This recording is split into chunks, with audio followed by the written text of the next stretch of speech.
आपल्या या योजनेमध्ये सामील होण्यासाठी, योजनेचा लाभ घेण्यासाठी जी गर्दी झालेली आहे आणि आमच्या भगिनींना वाटतं की 15 दिवसामध्ये आम्ही जर ते निकष आणि पात्रता पूर्ण केली नाही, आम्ही नोंद केली नाही तर आम्हाला लाभ मिळणार नाही, असा जो काही गैरसमज पसरलेला आहे महाराष्ट्रातल्या आमच्या बहिणींच्या मनामध्ये, तो आज आम्ही बैठकी घेऊन दूर केलेला आहे।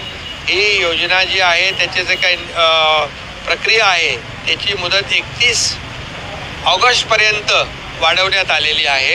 31 ऑगस्टपर्यंत सगळे जी काय प्रक्रिया आहे ती महिला भगिनींनी पूर्ण करायची आहे आणि त्यांना लाभ जो आहे, मी ऑगस्टमध्ये जरी हा फॉर्म भरला किंवा पात्रता सिद्ध झाली तरी त्यांना जुलैचा 1 जुलैपासून पैसे मिळणार आहेत। 1 जुलै मग ऑगस्टमध्ये झालं तर जुलै आणि ऑगस्टचे 2 महिन्याचे पैसे मिळतील।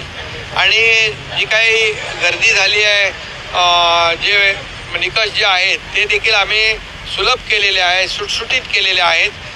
त्याच्यामध्ये जन्माचा दाखला असेल, त्यांच्याकडे जे काही डोमिसाईल आपण मागतो अधिवास, त्याच्या बरोबर त्याच्याऐवजी समजा जन्माचा दाखला असेल, शाळेचा दाखला असेल 15 वर्षापूर्वीचा, रेशन कार्ड पिवळा आणि केसरी 15 वर्षापूर्वीचा असेल किंवा वोटर लिस्टमध्ये त्यांचं नाव असेल तर त्यांना याच्यामध्ये पात्र धरलं जाईल।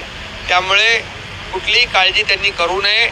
आणि दुसरं याच्यामध्ये आणखी आम्ही असा बदल केलेला आहे की 21 ते 60 वर्ष होतं ते 21 ते 65 वर्ष केलेलं आहे। 21 ते 65 वय गटातल्या महिलांना आमच्या बहिणींना हा लाभ मिळेल।